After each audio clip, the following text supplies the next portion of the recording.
Ada nggak sih mobil listrik yang terjangkau? Ada. Mobil listrik segede Camry, tapi seharga Vios. Bingung kan lu? Nah, ini adalah Aion ES. Ini adalah mobil full EV, panjangnya 4,81 meter alias segede Camry atau segede Accord. Cuman, konon katanya harganya cuman seharga Vios. Penasaran detail-detailnya? Hanya di Autonet Max, gua Audi. Cek terus video ini. Kita langsung bahas eksteriornya. Mobil ini gede, sumpah gede. Jadi kalau diklasifikasikan sebenarnya dia masuk ke dalam segmen sedan C-segmen, kelas C. Alias setara sama Altis atau setara sama Civic. Cuman dari segi dimensi karena dia mencapai 4,8 meter lebih, dia udah hampir sama gedenya kayak Accord atau Camry. Tapi untungnya, desainernya Aion ini cukup pinter untuk menyamarkan beberapa detail yang sebenarnya agak wagu, tapi berhasil disamarkan. Kita lihat nih ya, contoh. Hidungnya, dia sebenarnya nggak pendek-pendek banget, tapi dia bikin smooth, halus, karakter lampu. Bukan angel wing sih ya, kalau di Y Plus dia ada angel wing, ini kayak lebih teardrop gitu, juga masih disematkan sini, beserta detail-detailnya, dan di bawahnya sini mengingatkan gua sama desain-desainnya si Y Plus. Jadi ada airdam gede gitu ya. Yang lucunya ini kayak ada sensor di sebelah sini, tapi gua nggak tahu buat apaan. Di sini juga kayak kosongan aja, karena memang basicnya speknya nggak terlalu hampir gimana-gimana banget. Nanti kita lihat.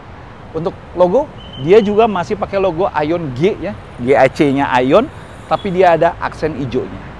Ke bagian sampingnya, bannya cukup gede ya, 17 inci, cuman emang desain peleknya kayak desain pelek tahun 2010-an, 2011-an gitu, kayak 10 tahun ketinggalan.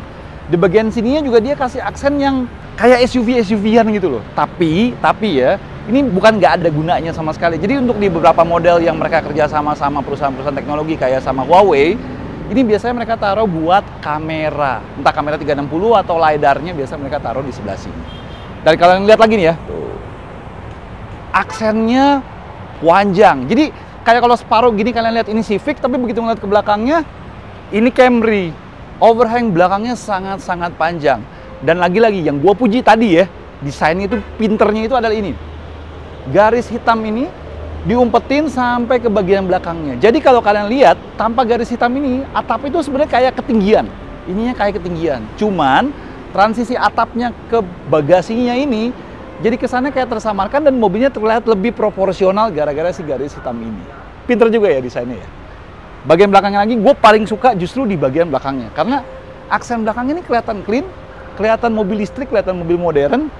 Sedikit mengingatkan gue sama desain-desain Jerman, Porsche atau Volkswagen ya. Lagi-lagi light bar LED menyambung dari kanan ke kiri, lampunya juga cukup minimalis dan semuanya sudah full LED. Kita lihat bagasinya.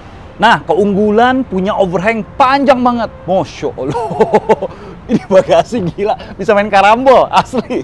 Gede banget. Sudut masuknya sayangnya agak tinggi dan ininya kurang lebar dikit ya karena dia agak turun gitu, agak sloping. Tapi volume bagasi ya lihat, ini bisa benar-benar masuk. Ibarat kalau kalian bisa ngukur pakai golf bag ya, biasa eksekutif salon pakai golf bag. Ini bisa hanya 3 gitu berjejer masuk semuanya, masih bisa naruh barang-barang lagi di pinggir-pinggirnya. Bener-bener gede banget. Tapi sayangnya ya, bagasinya ini nggak ada penutupan atau motorized sama sekali, nggak ada elektrik sama sekali. Jadi kayaknya ini mobil listrik rasa konvensional. Kita ke dalam, yuk. Nah, kita udah di dalam si Aion ES. Ini kuncinya. Ala-ala Mercedes. Kita terusin aja ya. Dalamnya lumayan mengagetkan karena dibalik bentuk luar yang futuristik, dalamnya menurut gua sangat amat konvensional. Kenapa gua ngomong gitu? Simple. Nih ya. Biasanya mobil listrik itu adu layar, loyal segede-gede gaban. Ini masih analog, yeay. Asli ini masih analog. Ada petunjuk kecepatan, ada petunjuk charge dan power regenerative braking-nya. Layar displaynya cuman kecil pitik, kayaknya di bawah 5 inci kali ya, mungkin ya 3 atau 4 inci, kecil banget. Di sebelah sini ada indikator power baterainya. Dan pindah ke samping ini kayak mobil gue layarnya lebih gede daripada ini, sumpah. Ini layarnya kecil banget, biarpun tuh, ini udah terintegrasi dengan sistemnya dia. Tuh. Sportnya segala macamnya bisa ada radio dan ini bisa di swipe untuk connectivity-nya, vehicle setting, video dan lain-lainnya. Bisa nggak dipencet? Oh bisa, pengaturan AC-nya juga ternyata bisa diatur lewat layar, biarpun dia kecil lagi-lagi dia cukup responsif. Ya, setting-settingnya bisa diatur di sini dan untungnya dia masih ada tombol-tombol manualnya atau tombol-tombol analognya. Biarpun menurut gua tombol kayak gini agak susah ya paling nggak usah ngeliat layar lah. tombol power stop di sini, setir yang menurut gue kolomnya kayak agak terlalu panjang, dan lucunya lagi tidak ada teleskopiknya sayang, dia cuma tilt saja. Pengaturan kursi pompa dong, masih manual. Tuh. Tapi ya di saat mobil-mobil listrik itu semua menampilkan kecanggihan-kecanggihan, kadang-kadang lu jadi lebih menghargai konvensionalitas seperti ini karena listriknya udah canggih. Mobilnya simpel aja deh, biar gampang dibenerinnya. Bener gak?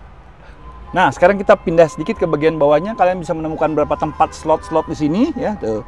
Sayangnya nggak ada wireless charging di sini, tapi ada slot USB 2 dengan power outlet. Pindah ke bagian sini, tuas transmisinya dia putar, PRND-nya sebelah sini, parking brake, auto hold-nya, dan ada drive mode-nya. Dia eco, normal, atau sport, kalian bisa pilih dari sini. Ada cup holder juga di sini, dan ada ini kecil ya, center console box-nya di sini. Pertanyaannya adalah fitur-fitur canggihnya di mana yang biasanya ada di mobil-mobil listrik, kayak jalan sendirilah, parkir sendirilah. Jawabannya tidak ada, karena cruise control cuman cruise control tok, ya. Sini pengaturan sistem, biarpun di sini gue nggak tahu ini sensor apa, paling ada sensor untuk nyalain lampu karena lampunya sudah auto. Tidak ada panoramik atau sunroof apapun, sisanya semuanya masih basic, bahkan lampunya aja masih kuning. Tapi balik lagi, di saat serbuan mobil listrik yang makin canggih, sebenarnya kalian butuh nggak sih fitur-fitur itu yang gue sebutin sebelumnya, adaptive cruise control segala macam? Perlu nggak sih sebenarnya? Atau prefer pure driving basic kayak mobil ini? Sebelum kita pindah ke belakang, entah kenapa dashboard ini mengingatkan gue sama satu model dari Toyota. Coba kalian cari deh, Toyota apa yang model dashboardnya kayak gini. Yang pasti, GIC sendiri di mainland China sana, dia bikin Toyota. Kita ke belakang. Nah, sekarang kita di belakangnya si GAC ES. 4,8 meter nggak kerasa di mobil ini, jujur aja. Kenapa? Karena belakangnya ekspektasi gue untuk mobil segede Accord, harusnya kayak Accord atau kayak Camry.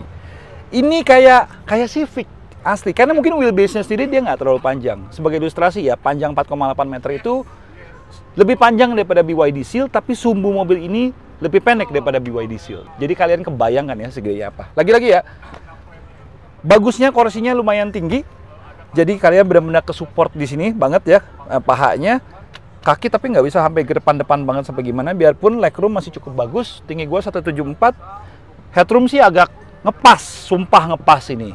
Padahal belakangnya dibilang turun-turun banget, sloping banget juga enggak juga. Kalian masih bisa nemuin kisi-kisi AC, USB 2 biji bagus, tapi tidak ada armrest. Aduh, mengecewakan untuk sebuah mobil sedan ya, C segmen.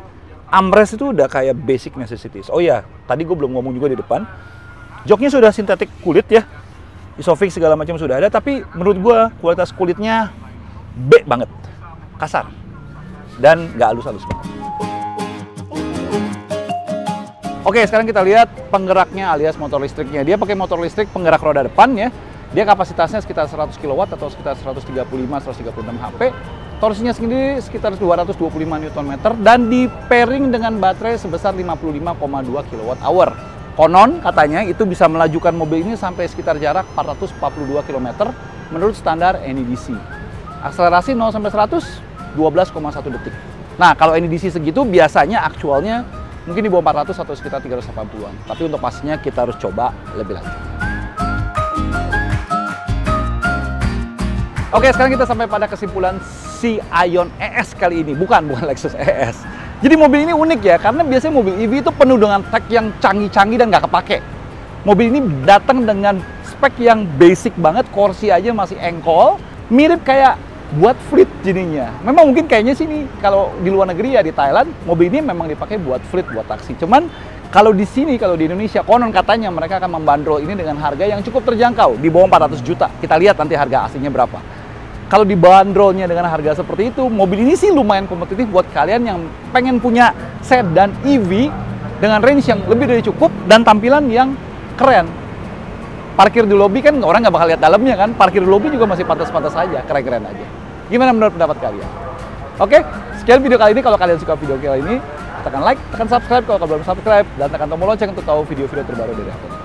Audi sign off, thank you udah nonton. Bye-bye.